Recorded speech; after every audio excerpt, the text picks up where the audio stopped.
നമ്മുടെ നാട്ടിലെ മാധ്യമങ്ങൾ കഴിഞ്ഞ കുറച്ച് ദിവസങ്ങളായി നടൻ കമൽഹാസനെ വാനോളം പുകഴ്ത്തുകയാണ്.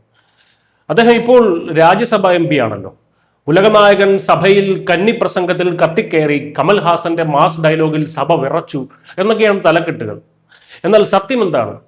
ഇതിന്റെ യാഥാർത്ഥ്യം അറിയണമെങ്കിൽ തമിഴ് സോഷ്യൽ മീഡിയ പേജുകളൊന്ന് തുറന്നു നോക്കിയാൽ മതി. ദൈവത്തെ ഓർത്ത് ആരെങ്കിലും ഇദ്ദേഹത്തിന്റെ കയ്യിൽ നിന്ന് ആ മൈക്കൊന്ന് പിടിച്ചു വാങ്ങുമോ എന്ന് ചോദിച്ച് തമിഴ് മക്കൾ ഇദ്ദേഹത്തെ ഏറിൽ നിർത്തിയിരിക്കുകയാണ്. മലയാള മാധ്യമങ്ങൾ ആഘോഷിച്ച ആ മാസ് പ്രകടനത്തിന് പിന്നിലെ യഥാർത്ഥ കഥ നമുക്കൊന്ന് നോക്കാം. രാജ്യസഭയിലെ തന്റെ കന്നി പ്രസംഗത്തിൽ കമൽഹാസൻ ഉദ്ധരിച്ചത് കൽക്കി സിനിമയിലെ ഡയലോഗായിരുന്നു. വരൂ, ഞങ്ങളെ സഹായിക്കൂ, മുന്നോട്ട് പോകാനായി ജനാധിപത്യത്തിന്റെ ഊർജം നൽകൂ, അല്ലെങ്കിൽ ഈ ജനാധിപത്യ റിപ്പബ്ലിക്കിന്റെ വഴിയിൽ നിന്ന് മാറി നിൽക്കൂ എന്നൊക്കെയായിരുന്നു ആ ഘനഗാംഭീര്യമുള്ള വരികൾ.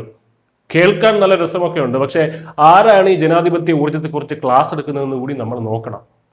കഴിഞ്ഞ നിയമസഭാ തെരഞ്ഞെടുപ്പിൽ കോയമ്പത്തൂർ സൗത്ത് മണ്ഡലത്തിൽ BJPയുടെ മഹിളാ മോർച്ച നേതാവ് വാനതി ശ്രീനിവാസനോട് തോറ്റ് തുന്നമ്പാടിയ ആളാണ് മിസ്റ്റർ കമൽഹാസൻ.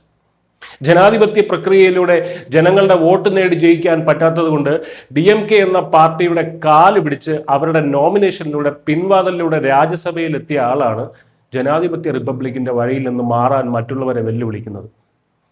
ഇതിപ്പോ ഓട്ട മത്സരത്തിൽ തോറ്റ കുട്ടി ജയിച്ച കുട്ടിയോട് നീ കളിയിൽ നിന്ന് മാറി നിൽക്ക്, എനിക്ക് ജയിക്കണം എന്ന് പറയുന്ന പോലെയല്ലേ ഉള്ളൂ. ജനാധിപത്യത്തിന് ഇവിടെ ഒരു ഊർജ്ജക്കുറവുമില്ല മിസ്റ്റർ കമൽഹാസൻ. ഊർജ്ജക്കുറവ് താങ്കൾക്കും താങ്കളുടെ പാർട്ടിക്കുമാണ്. ഇനി നമ്മുടെ മാധ്യമങ്ങൾ ആഘോഷിച്ച ആ നിർമ്മല സീതാരാമന് കമൽഹാസൻ കൊടുത്ത മറുപടി എന്ന കഥയിലേക്ക് വരാം. നിർമ്മല സീതാരാമൻ തമിഴിനെ അപമാനിച്ചു. അതായത് തമിഴ് പഠിച്ചാൽ പിച്ച എടുക്കാൻ മാത്രമേ കൊള്ളാവൂ എന്ന് പറഞ്ഞു. ആര്? നിർമ്മല സീതാരാമൻ. അതിന് കമൽഹാസൻ ചുട്ട മറുപടി കൊടുത്തു. തമിഴ് പിച്ച എടുക്കില്ല എന്ന് പറഞ്ഞു എന്നൊക്കെയാണല്ലോ മാസ് കാണിച്ചു, അങ്ങനെ പറഞ്ഞു മാസ് കാണിച്ചു എന്നൊക്കെയാണല്ലോ മലയാള മാധ്യമങ്ങൾ കൊടുത്തത്. സത്യം എന്താണെന്ന് നോക്കാം. പാർലമെന്റിൽ നിർമ്മല സീതാരാമൻ ഉന്നയിച്ചത് കൃത്യമായ ഒരു രാഷ്ട്രീയ ചോദ്യമാണ്. DMK-ക്കാർ അവരുടെ തന്തയായി പൂജിക്കുന്ന അവരുടെ ആചാര്യനായ EV രാമസ്വാമി എന്ന പെരിയാർ, തന്തൈ പെരിയാർ മുൻപ് പറഞ്ഞ ഒരു കാര്യമുണ്ട്. തമിഴ് പഠിച്ചാൽ പിച്ച എടുക്കാൻ പോലും ഉപകരിക്കില്ല എന്ന്. സ്വന്തം ഭാഷയെ ഇത്രത്തോളം അവഹേളിച്ച് തമിഴ് ഭാഷ ഒന്നിനും കൊള്ളില്ല എന്ന് പറഞ്ഞ ഒരാളെ എന്തിനാണ് DMK-ക്കാർ ഇന്നും തലയിലേറ്റി നടക്കുന്നത് എന്നായിരുന്നു ധനകാര്യമന്ത്രിയുടെ ചോദ്യം. എന്നാൽ നമ്മുടെ മല്ലു മാപ്രകൾ എന്ത് ചെയ്തു? നിർമ്മല സീതാരാമൻ പെരിയാറിനെ ഉദ്ധരിച്ചതാണ് എന്ന ഭാഗം അങ്ങ് വെട്ടിമാറ്റി. എന്നിട്ട് നിർമ്മല സീതാരാമൻ തമിഴരെ പിച്ചക്കാർ എന്ന് വിളിച്ചു എന്ന് വരുത്തി തീർത്തു.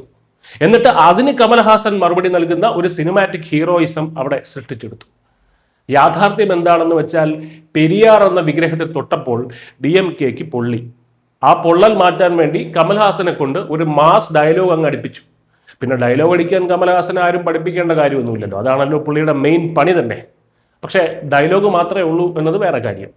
രസകരമായ മറ്റൊരു കാര്യം എന്തെന്നാൽ അദ്ദേഹം സഭയിൽ ഉദ്ധരിച്ച കൽക്കി സിനിമയിലെ വരികൾ ആ സിനിമയിലെ വില്ലനായ സുപ്രീം യാസ്കിൻ പറയുന്നതാണ്.